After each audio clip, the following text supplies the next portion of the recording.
আপনারা জানেন যে গতকাল আমরা যমুনার সামনে চাকরিতে প্রবেশের বয়সীমা ন্যূনতম 35-এর দাবিতে অবস্থান কর্মসূচি নিয়েছিলাম। সেই অবস্থান কর্মসূচির একটা পর্যায়ে মাননীয় উপদেষ্টা আসিফ মাহমুদ আমাদের প্রতিনিধি দলের সাথে সাক্ষাৎ করে সেখানে আমাদের প্রতিনিধি দলের সামনে মোবাইলে কথা বলার মাধ্যমে মাননীয় আব্দুল মুহিত চৌধুরী, যিনি কিনা জনপ্রশাসন সংস্কার কমিটির প্রধান, তার সাথে অ্যাপয়েন্টমেন্টের ব্যবস্থা করে দেন আজকে। কিন্তু আজকে জনাব আব্দুল মুহিত চৌধুরী উনি জানান, আমি সাদ ভাইকে কোটেশন করে বলছি যে আমার অ্যাপয়েন্টমেন্ট আমি ছাড়া অন্য কেউ তো দিতে পারে না, সুতরাং আমি একটা টিম গঠন করব, টিম গঠন করে আপনাদেরকে ডাকবো এবং সেই প্রতিনিধি দলে আপনাদের প্রতিনিধি দলে 5 থেকে 7 জন থাকবেন। তো আমরা আপনারা সাংবাদিক ভাইদের মাধ্যমে জানাইতে চাই, আমরা আজকে যেভাবে ওনাদের আহ্বানে সাড়া দিয়ে আমরা নিজে থেকে গিয়েছি, আমরা নিজে থেকে আর যাব না। ওনারা আগামীকাল হোক, পরের দিন হোক, আমাদের যে প্রতিনিধি টিম আছে তাদের নাম্বার ওনাদের কাছে আছে। ওনারা যদি মনে করে আমরা এই দেশের নিরীহ ছাত্র সমাজ হিসেবে, নাগরিক হিসেবে ন্যূনতম গুরুত্ব ওনাদের কাছে আছে, তাহলে ওনারা আমাদেরকে ডেকে নেবে।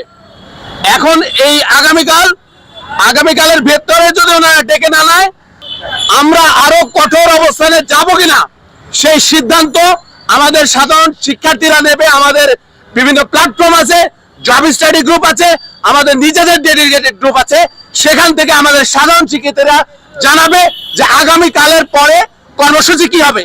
আর আগামীকাল যদি ওনারা আমাদেরকে ডেকে নেন, তাহলে আগামীকাল ওনাদের মিটিংয়ের পরে আমরা জানাবো যে আমাদের পরবর্তী কর্মসূচি কি হবে। অন্যথায় ওনারা যদি এই 7 কর্মদিবসের ভেতরে আমাদেরকে কোনোভাবে এড়িয়ে আমাদের সাথে কোনো রকম আলোচনা না করে একটা রিপোর্ট দেন এবং সেই রিপোর্ট যদি আমাদের স্বার্থের বিরুদ্ধে যায়, আমরা আবারও কঠোর আন্দোলনে নামবো, মাঠে নামবো। এই ঘোষণা এখান থেকে দিয়ে রাখলাম যে আমরা এই লাল ফিতার দৌড়াতে যেতে চাই না। কার দায়িত্ব, কে অ্যাপয়েন্টমেন্ট দিতে পারে, কে অ্যাপয়েন্টমেন্ট দিতে পারে, এটা আমরা জানতে চাই না, বুঝতে চাই না। ওনারা যদি মনে করে আমাদের ওনাদের সাথে বসার অধিকার আছে, আমাদের সাথে আলোচনার প্রয়োজন আছে, তাহলে আগামীকালের ভেতরে ওনারা আমাদের প্রতিনিধি টিমকে ডেকে নেবে। আর আহতের কথা যাদের কথা বলেছেন, আমরা নানান জটিলতা বা মানে ব্যস্ততার কারণে আমরা এক্স্যাক্টলি এই তালিকাটা করতে পারি নাই, কিছু করতে পেরেছি। আমরা এই তালিকা করে আমরা মিডিয়ার মাধ্যমে জানাবো যে এক্স্যাক্টলি কতজন আহত হয়েছে, কিভাবে আহত হয়েছেন, কতটুকু গুরুতর আহত হয়েছেন। এবং গতকাল কিন্তু আমাদের প্রতিনিধি টিম জনাব আসিফ মাহমুদকে বলেছেন যে এই আহতদের কথা বলেছেন যে পুলিশ অতি উৎসাহী হয়ে আমাদের উপরে নির্যাতন করেছে, অতিরিক্ত বল প্রয়োগ করেছে। তো আসিফ মাহমুদ উনি প্রতিশ্রুতি দিয়েছেন যে অতি উৎসাহী পুলিশের বিরুদ্ধে উনি ব্যবস্থা নেবেন।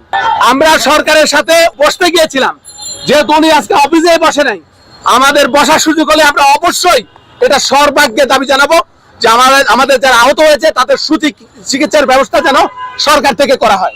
গতকাল যে আমাদের প্রতিনিধি দলের মিটিং হয়েছে জনাব আসিফ মাহমুদের সাথে, উনি আমাদেরকে আমাদের প্রতিনিধি দলের সামনে মোবাইলে লাউড স্পিকার দিয়ে জনাব আব্দুল মুহিত চৌধুরীর সাথে কথা বলেছেন যে আগামীকাল আপনি দয়া করে ওনাদের সাথে বসেন। উনি সেই সময় একমতও হয়েছেন। এখন আজকে উনি অফিসে আসেন নাই, এখন উনি হয়তো একটা টিম গঠনের কথা বলতেন, হোয়াট এভার ইট ইজ। আমরা এত কিছু বুঝতে চাই না, জানতে চাই না। লাল ফিতার দৌরাত্ম যেটা, সেই দৌরাত্মের ভেজালেও আমরা যাইতে চাই না। আমরা একটা কথাই বুঝি, আমরা ওনাদের সাথে আলোচনায় বসতে চাই। ওনারা কতটা আমাদের প্রতি সদয় বা আগ্রহী সেটা বোঝা যাবে কালকে। আব্দুল মুহিত চৌধুরী নিজে থেকে বলেছেন যে আমি তোমাদেরকে ফোন কল করে ডেকে নেব। আমরা সাধারণ শিক্ষার্থীরা বিশ্বাস করতে চাই একজন জনপ্রশাসন সংস্কার কমিটির প্রধান হিসেবে ওনার কথার মূল্য উনি রাখবেন।